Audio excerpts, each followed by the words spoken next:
The following program is made possible by a grant from the Pennsylvania Public Television Network.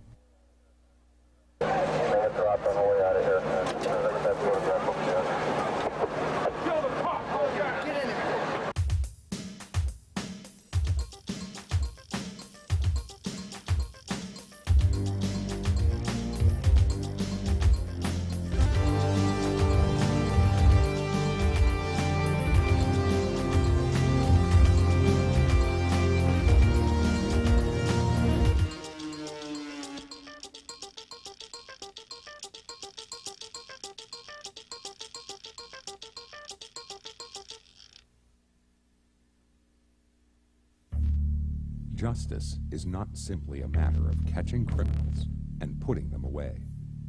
Justice means providing those accused of committing a crime with a system to determine their guilt or innocence. If a defendant is found guilty, fitting punishments for the crime must be available. And when it fits the magnitude of the crime, justice requires there be facilities where criminals are separated from society. Criminal justice is a system like any other. Pressure exerted on one part of the system affects all the other parts. Increasing demand strains supply. In Pennsylvania, as in most other states, the demand for justice has outrun the supply of punishment. As our nation headed into the 90s, it passed a significant milestone. It became the country with the highest incarceration rate in the industrialized world, surpassing South Africa and the former Soviet Union. Pennsylvania can claim its part in this dubious honor. The population of the state prison system currently numbers over 25,000, a 300% increase since 1980, when, after decades of maintaining a steady population, there were a little over 8,000 inmates. There are almost 22,000 more inmates serving time in the county prisons of Pennsylvania. In 1980, there were about 7,500. Again, nearly a 300% increase in 13 years. These prisons are seriously overcrowded. The 25,000 inmates of the state correctional system are packed into facilities designed to hold a little over 16,000 people.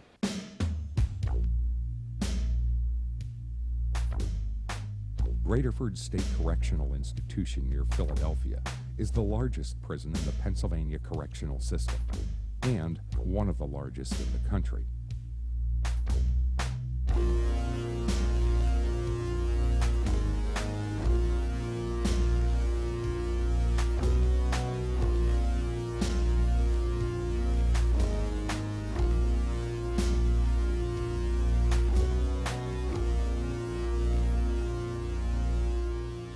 To the left, we have the main yard area where the inmate population has their yard. As we go down further, the next doors on our left would be A block, one of the population blocks.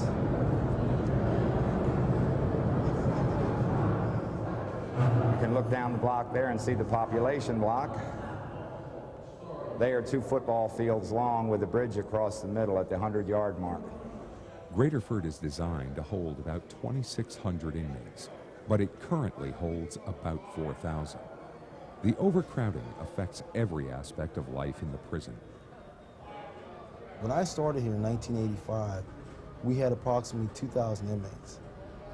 So each year it's just jumped. Overcrowding is a big problem. We have over 1,400 more inmates. And the problem with this is, with all the different personalities and different ethnic groups and different backgrounds of different people, sometimes it makes for very, harsh situations and stuff because different people can't deal with other people. The population has grew faster than our guard force has. So when it was not that many people here, you could kind of deal with a guy on a one-to-one basis. Now, as it has grown like this, you've had to use your head a lot more dealing with these guys than, say, a guy come in want to deal with him physically. You can't deal with a guy physically. You have to try to talk to him and, make some type of adjustment to them. They don't have to adjust to you because they live here.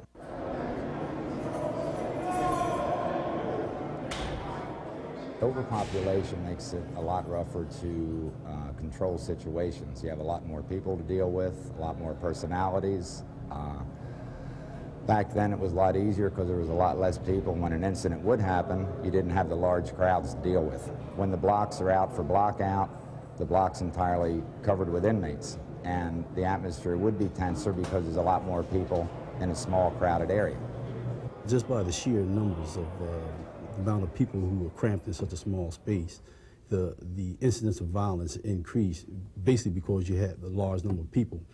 But more so, it increases the violence in prison just because of the tension, the living close quarters. When you walk down the hallway, you got to always walk through a crowd, and everybody just on the edge. And a lot of times for most prisoners say that they feel most safest when they get back to their cells because of there's just so many men that it's just putting an enormous amount of strain on everyone. You have two people. What overcrowding necessitates is two people being confined to a 12-by-6 space to what would until either one person gets out, which only brings about a change in partners, or in the case of a lifer, until you die. So it's an absolute sacrifice of privacy. And I think that the main thing that contributes to a human being's sanity is his ability at some point in each day of his life to be able to acquire some privacy.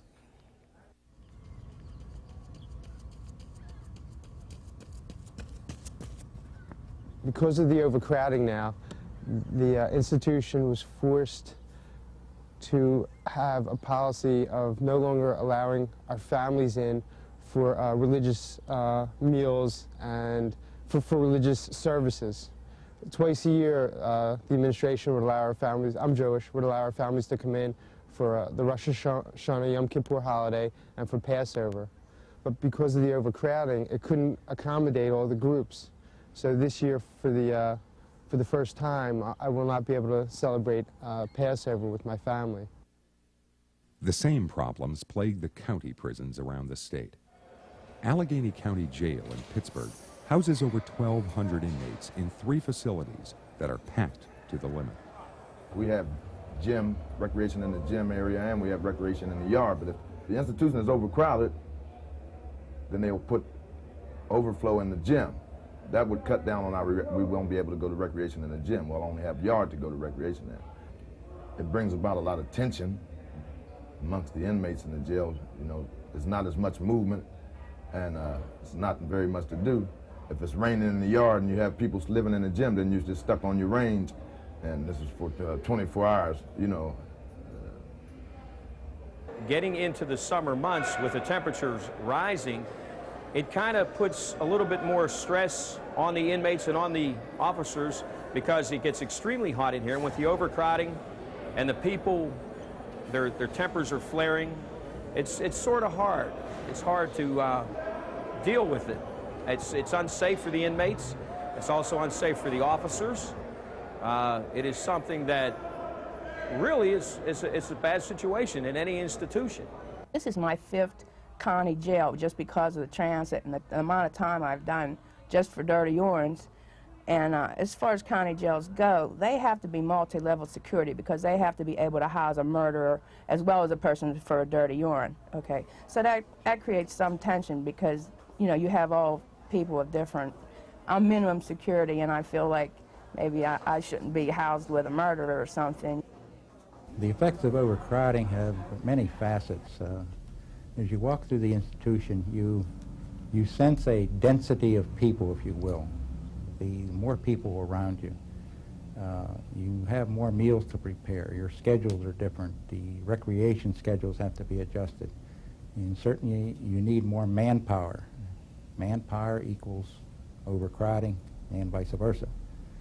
You need more supervisors and more officers. Overtime is certainly a problem. Overtime is a large problem. They keep up with the limited amount of programs even that we can make available under the system that we now have. Burnout is a problem among the officers.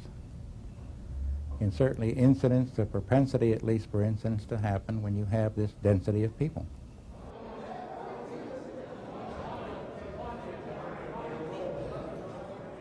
The greatest tragedy of this overloaded correctional system is the way it decreases the chances that an inmate can use time productively.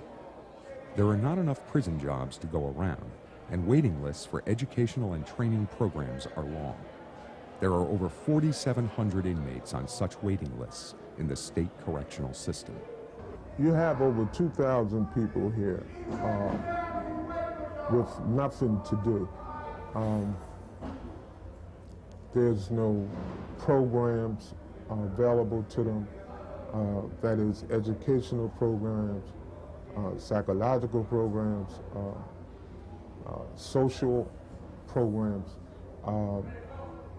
The ones that are here are full.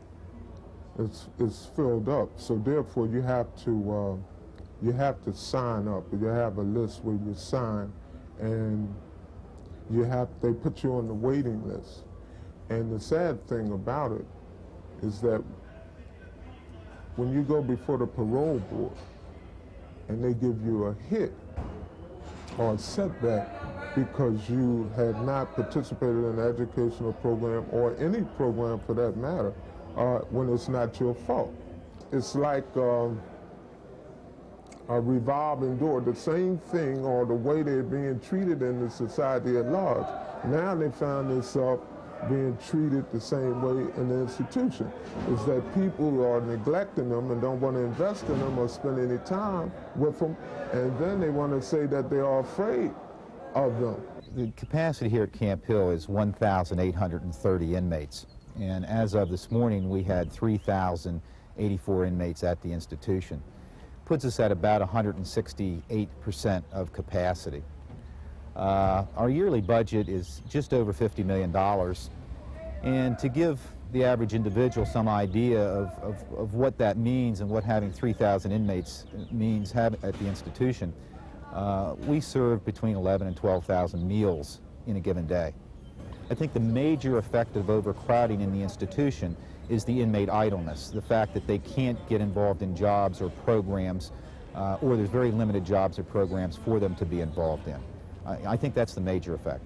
The thing we have to remember, and the public has to know, is that 9 out of 10 inmates are in the state system are coming back out on the streets. At the county level, virtually everyone that's there is coming back out on the streets. As we're dealing with individuals and we're putting them into overcrowded facilities, in the first instance, it's dehumanizing. Second instance, the basic services that one ought to be providing inmates for their reintegration into the community just aren't available. The drug and alcohol treatment is have an overwaiting list. The vocational resources, educational resources, they're all waiting lists to get in. There's not enough work for the inmates, so that you're doing virtually no preparation for a person to return to society, and yet he's coming back out.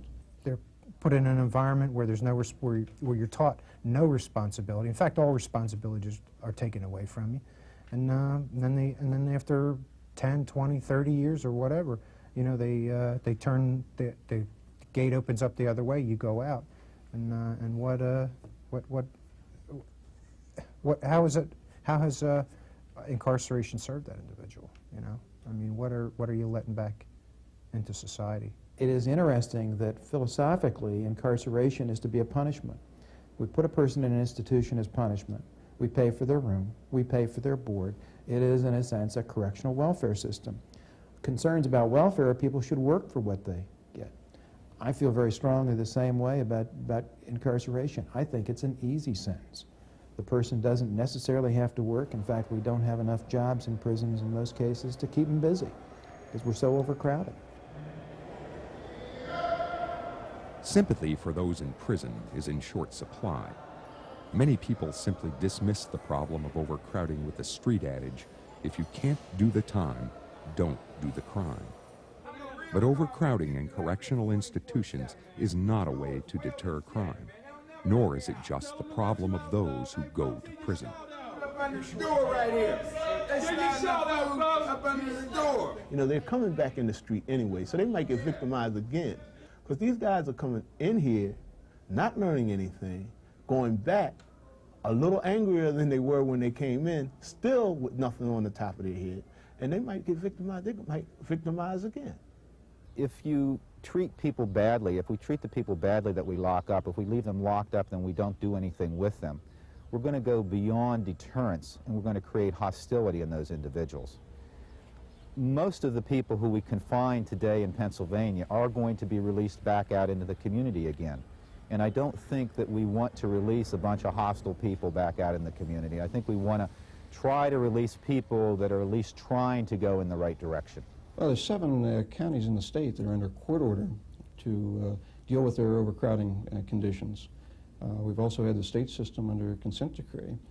Where the public ought to be concerned is what the experience has occurred in other states is where the administration, where the prison officials aren't able to reduce that overcrowding, then the courts intervene and simply mandate a release of inmates. No one wants to see that. County Jail.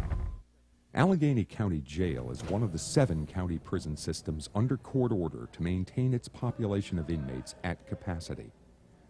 Allegheny County spends almost $3 million per year to place some offenders in alternative housing and send some to other county prisons with room to hold them. And even that isn't always enough to meet the court order. Here in our facility, then, we went back to court on the overcrowded issue. And then started a real odyssey for the jail and the administration and for the county commissioners here in the county. What the court then had decided that the old jail then must be replaced. In addition to that, we were then forced to have by the court population caps in each of the institutions. And then further, in addition to that, to complicate the problem, exacerbate it in other terms, we were ordered by the court to release prisoners to the street, those with the lowest bond. To date, that happened in 1983 in November, in that original court order. And to date, over 19,000 people have been released via that court order. But there's another facet to that, yet another complication. For every person that's released, the county is fined $100 a person. In addition to that, for anyone released during a calendar month, an additional fine of $25,000 for that calendar month. So the fines to this date are nearing the $3 million mark, or by this point in time may have surpassed that. By releasing the federal court order, it does take a toll on the administration, on the administrators. They have to make that judgment call. I have to make it along with my subordinates. And that's 7 days a week, 365 days a year. That judgment call is made, and on paper and on record, the man may look very appropriate, and we've had a very good successful rate. But there's always that propensity for something to go awry, and that inmate commit a crime. Has crime become so rampant in the past decade that our jails cannot hold the offenders? The answer is both yes and no, depending on how one defines crime. A large number of people going to prison isn't the result of judges making decisions. It's not the result of the acts of criminals. Those acts of criminals is fairly stable. What's driving the system are the policies that we've enacted, whether those policies come in the form of how we attack drugs in the inner city, or how we prosecute them, or the mandatory sentences. In terms of sentencing, the legislature is driving the cost of prisons up. It isn't criminal activity in and of itself. Particularly the mandatory sentences have required that more people be incarcerated, and in many cases in the past, some of those people would not have had to go to prison. Not only are they going to prison, they're going for a longer period of time than they did in the past. Further, the public has demanded that judges be tougher in imposing sentences, and I think that's had an effect on the judiciary and the ultimate sentence in the case. To a great degree, the problem is us, the demand for action by the public and the laws enacted by our legislators to meet that demand.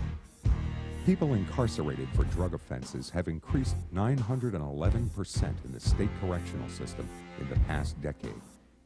The incarceration of drunk drivers has increased over 700% at the same time, swamping the capacity of county prison systems. The average person's first inclination may be to approve of this, but has mandatory sentencing been effective, and is it appropriate?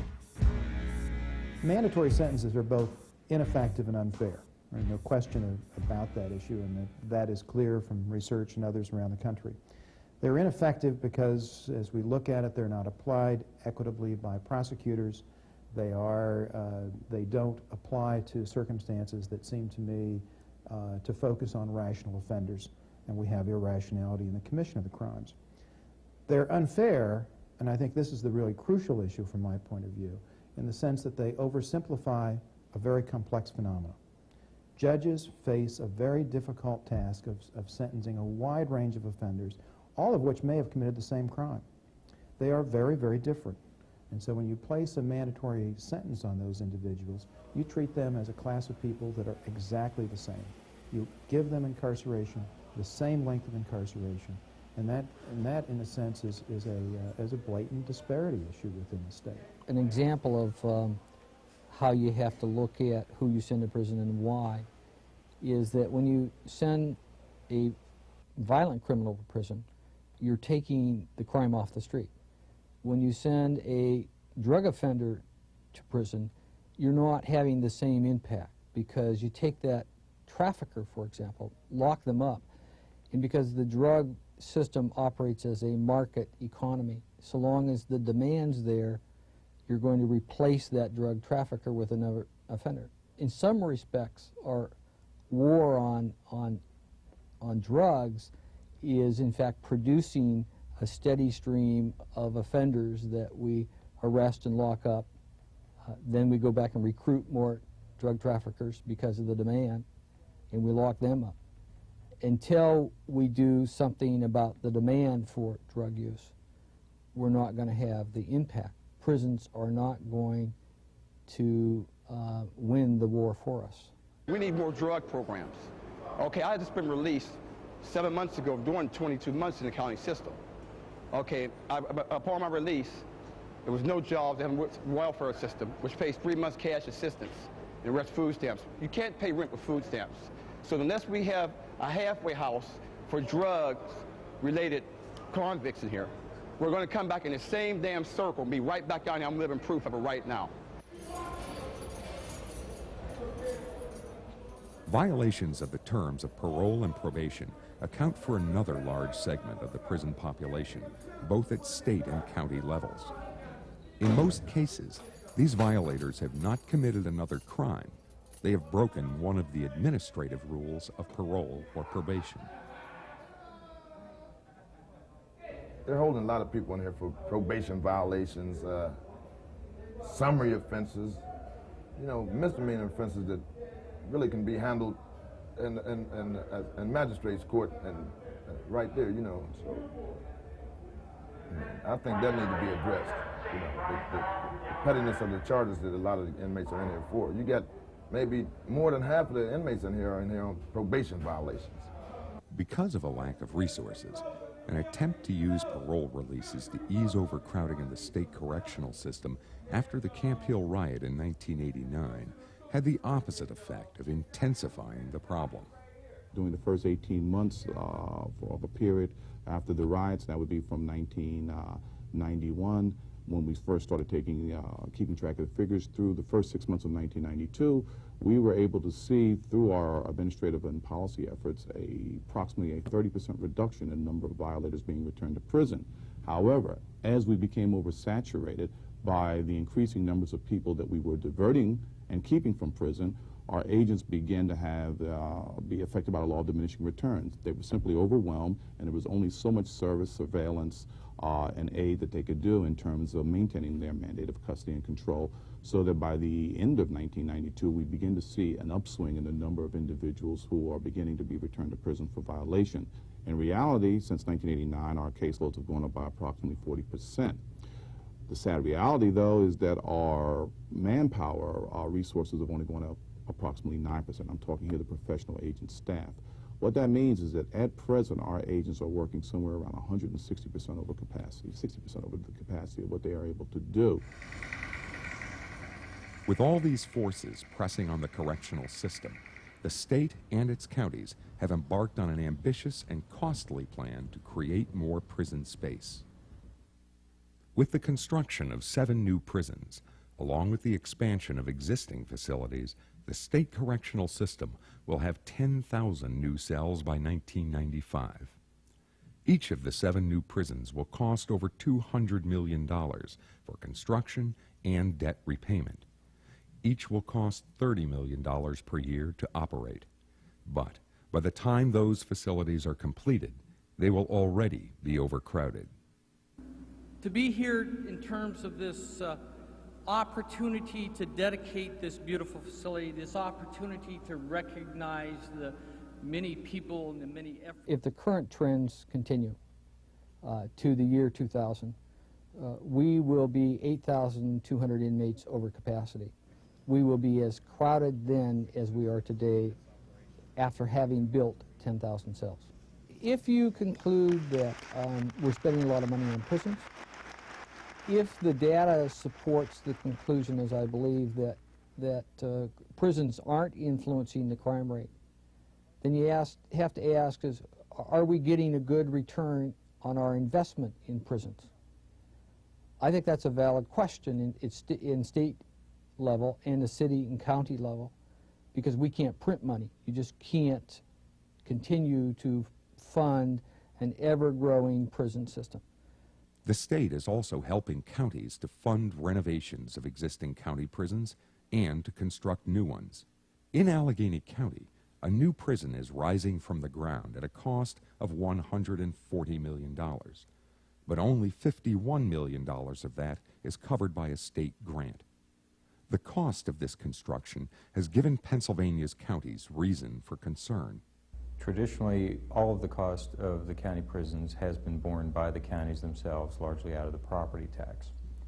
We have recently the state has recently instituted a grant program to fund part of the cost of county prison construction. The original intent was to provide half of the cost of that construction. The initial grant amount was about $200 million. The total projects came in at over $600 million, covering more than 50 counties. As a result, the typical grant level for the counties was really only about 19% of the total cost of construction.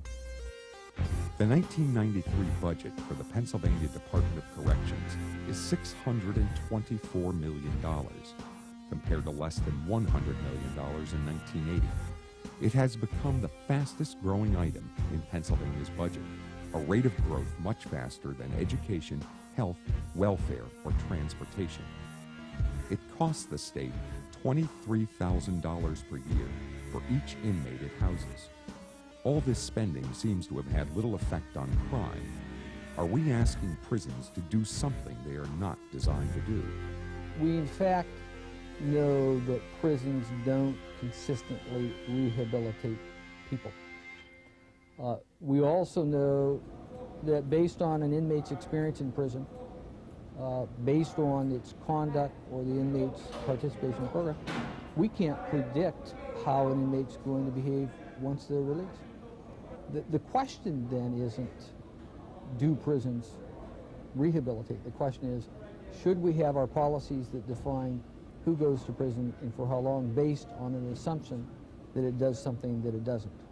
If you look at the issue of are prisons effective, the research says that there's no demonstrated relationship between incarceration and crime rate. The more people we lock up isn't going to influence crime.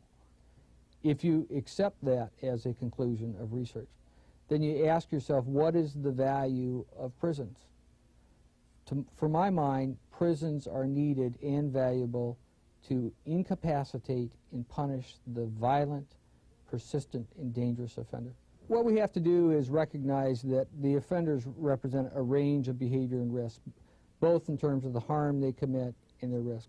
We need a range, as it were, of sanctions available to the courts based on those factors, so that we can provide incarceration or incapacitation to the violent offender, so that we can provide, in fact, intermediate punishments to the non-violent offender, treatment, day reporting centers, substance abuse counseling, is going to be much more effective than simply the singular response of locking people up. The defendant having been convicted of driving under the influence, the court hereby imposes the following sentence. The defendant will pay the costs of prosecution. The defendant will pay the mandatory minimum $300 fine.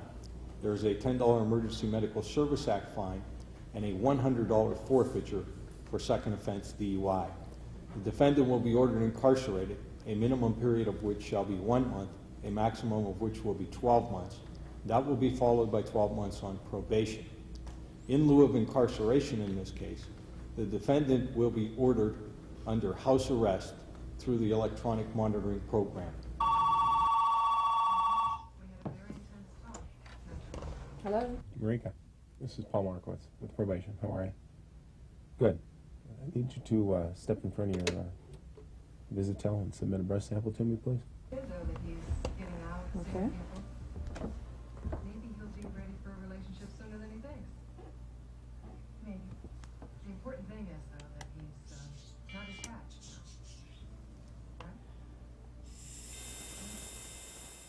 In the last half of the 80s, and particularly since the Camp Hill riot in 1989, a great number of intermediate punishment programs were launched at the county level in Pennsylvania to provide a wider range of sanctions for criminal behavior and to help ease prison overcrowding. Marika, this is a unit that you're going to wear for the next 60 days that we're going to attach to your ankle here in a few minutes, and it won't come off until we take it off again in 60 days. I just wanted you to look at it and see what it looks like and feel it. What I'm going to do now is, what ankle would you like this on? My right one. Your right one? Okay, you want to slide your pant cuff up there and just slide your shoe off for me, please. What we're going to do now is match this this bracelet to the monitor there that Rick is in front of. Okay, what we're going to do is just attach with a simple, it's actually just a real short phone cord, all right? And we just plug it in the side and fit it around your ankle. Types of individuals that we're putting on electronic monitoring are made up of the DUI offenders specifically. Those comprise about 80%, 85% of our caseload. That's what the program was originally designed to work with, because that's had the greatest impact on the overcrowding problem in Erie County Prison. So anybody who's convicted of a repeat DUI offense is a very good candidate to come out on electronic monitoring. This is the Visitel. Okay, basically this unit is a backup unit to the bracelet that Charlie just placed on your ankle. Okay. The current rate for electronic monitoring supervision in Erie County is $5 a day. If you compare that to approximately $45 a day that it costs the county to keep an individual housed in the prison, you can see that there's a substantial cost savings involved. Being home, you can do your own thing. You can be your own person, and you can continue on, life where you left off, and just try to correct whatever problems you have. If you have a drinking problem, you seek counseling, and etc. Again, you don't want to go back to the square one, and this is what teaches you being at home. You're learning that you are supposed to be a better person. Do not repeat what you've done in the past, and this gives you a chance to upgrade yourself. And being in prison does not upgrade your morale or your spirits. It kind of brings you down. It does make you look like you're an animal. So that's why I really love this program. It shows you responsibility.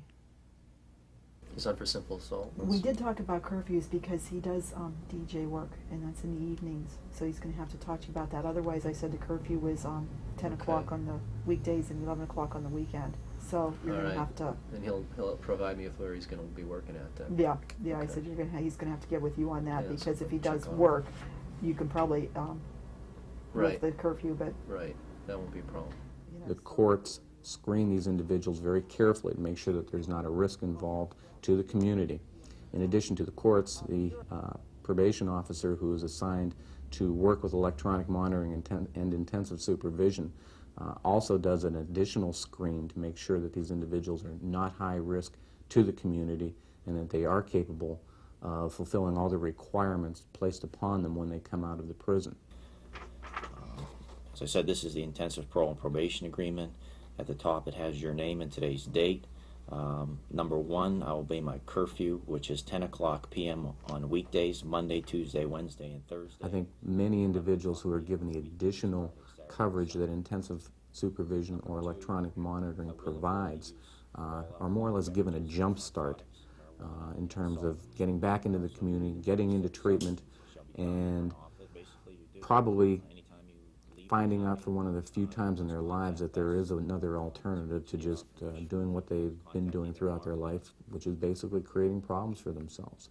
Though perhaps the most glamorous and sophisticated, electronic monitoring is only one of many alternatives available. The DUOP program in Philadelphia is run by the Pennsylvania Board of Parole and Probation. DUOP stands for Drug Offender Work Program. Young nonviolent drug offenders are diverted from prison and sentenced to community cleanup jobs. Among them, a new and unique program called GLOW, Get Lead Out Work, to remove dangerous lead-based paints from old houses. These guys are in the GLOW program. They're in the process of doing a little touch-up in the kitchen. What they're doing now is more or less removing any loose stuff that a child may be able to pick off or that may fall off eventually. Ralph, use an oval scraper on that. Our offenders are unsentenced. They're sitting in the local jail, Philadelphia County Prison, and they are awaiting trials. We approach them and their attorneys with a deal, with a plea bargain, that if they plead guilty, they will get a probation, a supervision sentence of intensive supervision with all of this work involved. And if they agree, they're immediately sentenced. It's actually an accelerated court program.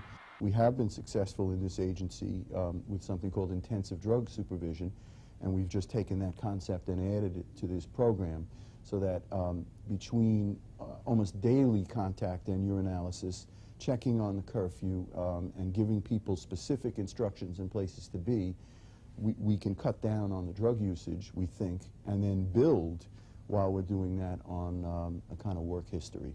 Be under house arrest. You got to be in the house at 8 o'clock. You're not allowed to go out after 8. And if you do, you get written up, you know. And if you violate that one, they give you a second chance, and after that, you get locked up. Because we work with only a few judges in this program, we have agreements up front that we'll give these guys chances. We work with progressive sanctions, but when we bring them back and tell the judge, this guy won't cooperate, he's using drugs, he's not showing up to his job or his work site or his school, he goes to jail then. It changed me a lot already, because I don't even like to get up in the morning and stuff, you know. I was lazy. Now I gets up and go do things. Now it's like I'm taking a trade by removing lead paint, painting, you know. It's like a trade you're taking up, like a skill. So when I finish here, I can probably take that trade up and go get a job, earning some good money.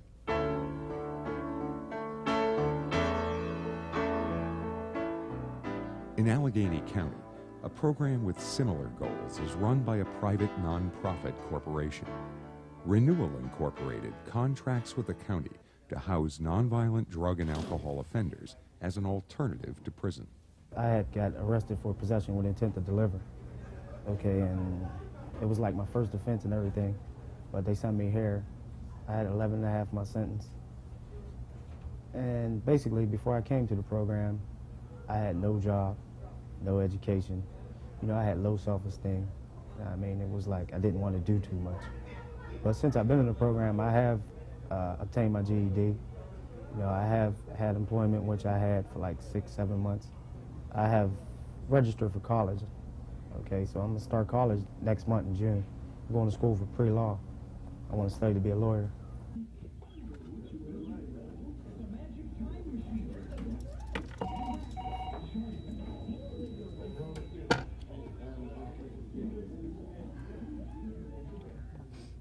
anytime we leave the building, when we come back in, we are searched and breathalyzed, and they give random urines, which are, we get urines at least every 3 days. We usually get them more often than that. People involved in our program are sentenced to jail, and being sentenced to jail requires an incapacitation of their time and freedoms. We maintain the same standards. When a person's in our center, he is in effect incapacitated. He cannot go where he wants to go. He cannot do what he wants to do. He has to do what our program allows him to do. We maintain a zero tolerance. If the person is not at work where he's supposed to be and he doesn't arrive on time, if he's 2 minutes late, and if he doesn't call us and let us know he's 2 minutes late, he is immediately put back in jail. I see a lot of drunk drivers come here, DUI, and it just seems like there's a lot of people out there getting arrested for DUIs, and they have mandatory sentences, and they have to put them somewhere. And as far as putting them in a county jail, this place is ideal for them because it, you know, they're not, I mean, they're criminals and they broke the law, but there's no need mixing them in with other types of criminals. I think they're better off here. Seems like most drunk drivers, if you got a car, and you usually got a job, and if they're in the county jail, they'll probably lose their job because they can't go to work. Here, they can go to work, and it's not like they're taking money from the county or the state or city. They're taking money out of their paychecks. So it's a good program, you know. We pretty much pay our way here. Our costs are somewhat, I'd say, 50% below the county's cost, and for private reasons we can't disclose that figure. But not only that, not only is our basic cost 50% below the county's, but the people pay 20% of their income towards room and board, which reduces that even further. So the savings to the county are basically very, very high. And we are cost effective. In addition to that, the cost of society in the long term is also reduced because in addition to us taking 20%, these individuals send money home to families and reduce the welfare rolls and support families at home. Whereas if they were sitting in jail not earning anything, the families would be dependent upon the welfare system or would not be able to make ends meet. Alternative programs are being put into operation to address problems at the other end of the correctional system as well. At the Light of Life mission in Pittsburgh, the Pennsylvania Board of Parole and Probation's Halfway Back program is designed to keep parole violators from going back behind bars. Ted, how are you doing? All right, how you doing, Terry? Listen, would you like to come back to the office? I got released from prison a year ago in April, and while on parole, I got a DUI, which is a new charge, and my alternative was to come here or to go back to jail. Since I've been here, I've been attending school, going back to college to finish my degree in business management. I have a couple of possibilities on jobs in the construction field, and there's a chance I might be able to get a job working here with the mission. There's meetings in the evening, 4 nights a week. With AA, NA, relapse prevention. Another one which deals with society, getting back into society. We just started a new meeting on Friday nights for the struggles of, getting into society. The individuals that are referred to this program are brought to myself as a district director for this region because the agent feels that they are to the point of posing a risk to the community. Other sanctions that they have tried to use on the parolees to try to intercede, to correct the behavior have not worked. We have other sanctions available such as curfews, electronic monitoring, frequent urinalysis testing that the agent has already tried and has not worked. The violations continue. So at that point the individual is brought to me and a decision has to be made as to whether or not that individual is going to go to jail or be offered a placement in such a program. We have the capability in this program of testing for approximately 12 drugs: amphetamines, barbiturates, cocaine, marijuana, all those that are normally found on the street. And our goal here is to change the habits of the individuals in the program, to get them off their addiction and to allow them to successfully re-enter community life. This program can help a lot. You get the counseling you need. Like I said, there's a drug program here, alcohol program. It's a program to adjust. I mean, it gives you time to sit back and think. You had prison life, you had a taste of the outside. You know, you got to make the choice what you want in life.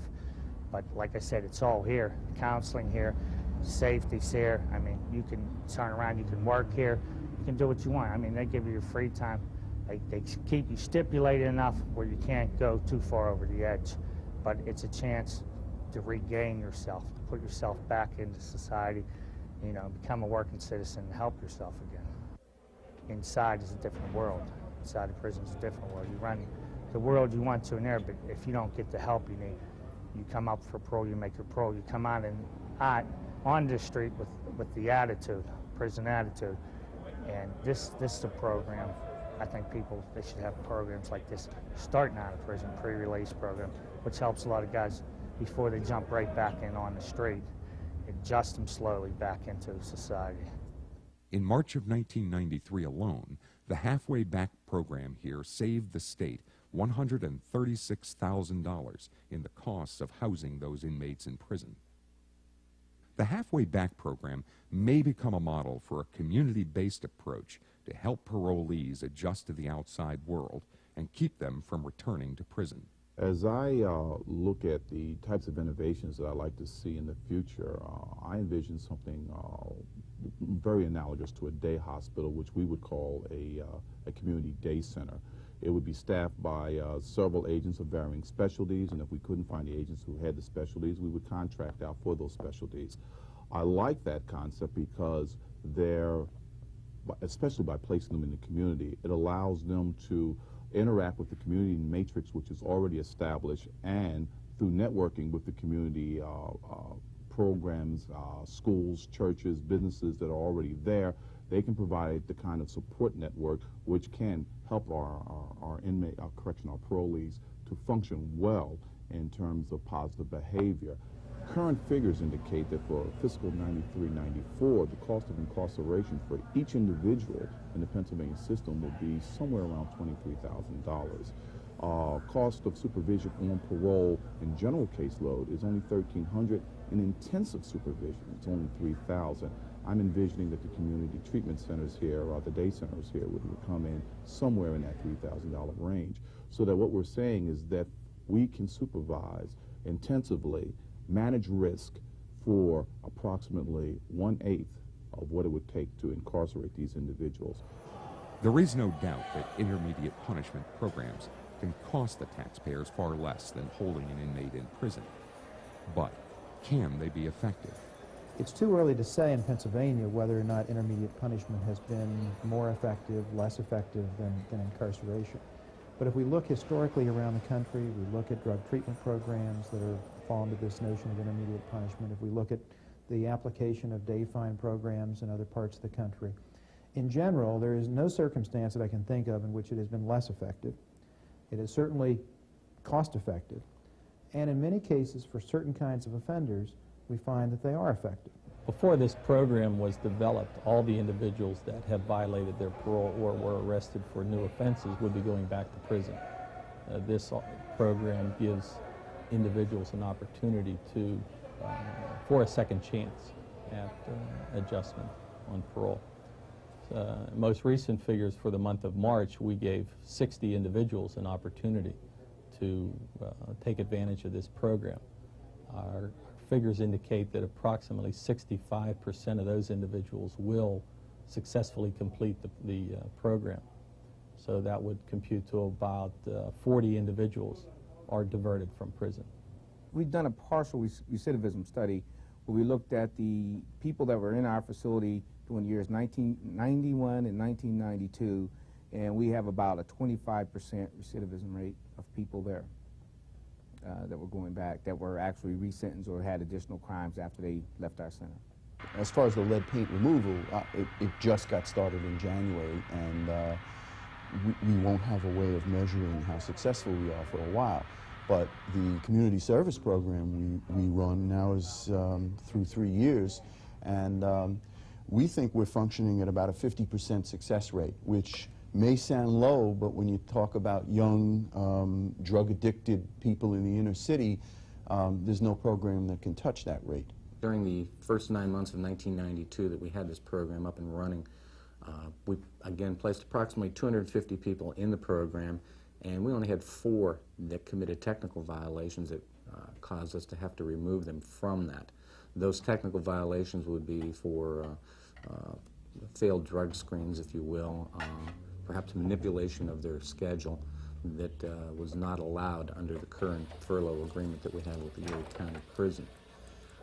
We're very satisfied with the fact that the program offers not only security to the community, but it also provides the individual with the ability to maintain a job, which is also important to their eventual rehabilitation.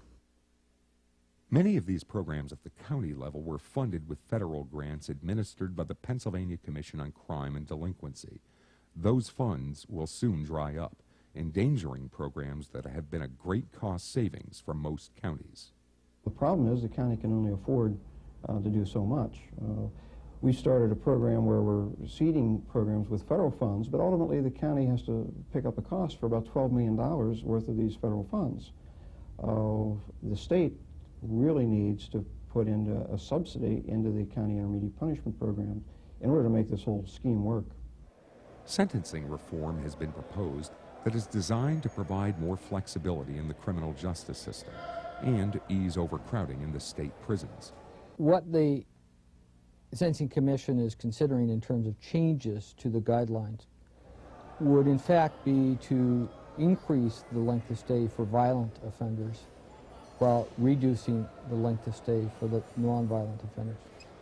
If you look at the cost to the taxpayers in Pennsylvania, the overcrowding that has occurred in the 1980s occurred as a result of locking up nonviolent offenders. Sentence reform is likely to result in a county receiving, at least the county the size of Erie, receiving probably 200 to 500 offenders that would ordinarily go to the state for their sentence.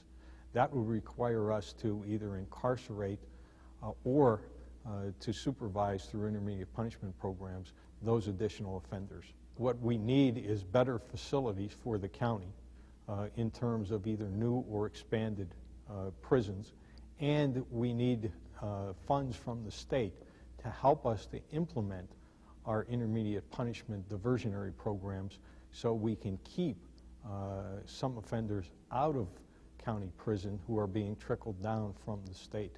It's really a resource issue. We have scarce resources.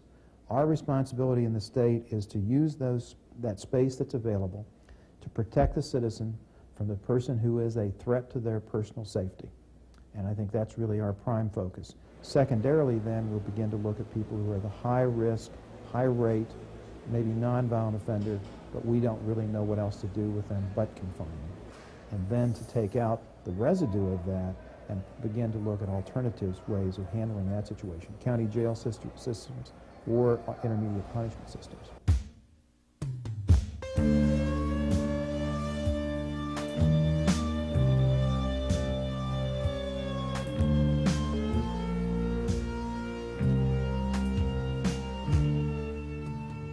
Intermediate punishments, sentencing reform, the changing role of the Board of Parole and Probation.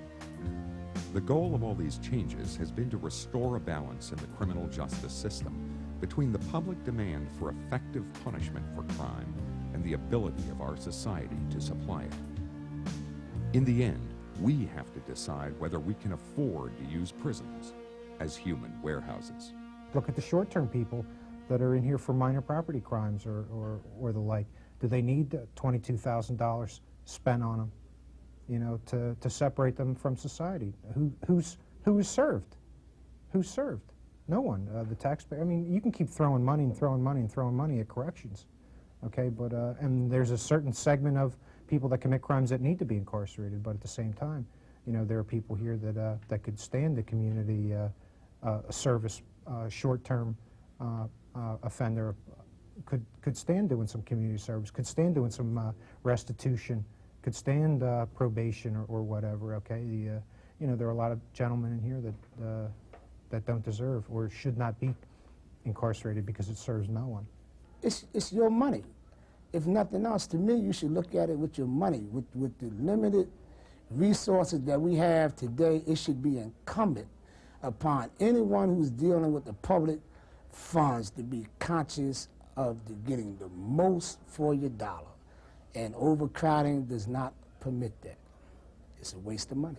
The task of the Governor's Commission on Corrections Planning, which has been established, is to look at the fiscal realities of today's policies, look at those projected to the future, and give the Governor and the General Assembly some recommendations about how do we contain the cost of this ever-growing prison system and at the same time maintain public safety. They are going to have to deal ultimately with the issue of how do we shift resources from an institution system to a community-based system. The criminal justice system, in looking at the parole system, the correctional system, the judge who has to sentence, the prosecutor who must decide who to prosecute and at what level to prosecute. What we need in Pennsylvania is a coordinated philosophical basis upon which they are all operating to make for a more effective system, and that means protection of the public, that means treatment of offenders to make sure those who are treatable are treated and brought back in better condition than they went into the system, to create a system that when a prosecutor prosecutes a case, they're using information that is important for the judge to know, that the judge has a full range of sentencing options, including intermediate punishment as well as incarceration for the dangerous offender. So as we look through this, and then we look at the back door to say, well, those people coming out has to have the same philosophical premise. Protection of the public primarily, secondarily treatment of the offender, and making sure we have a fair, rational criminal justice system.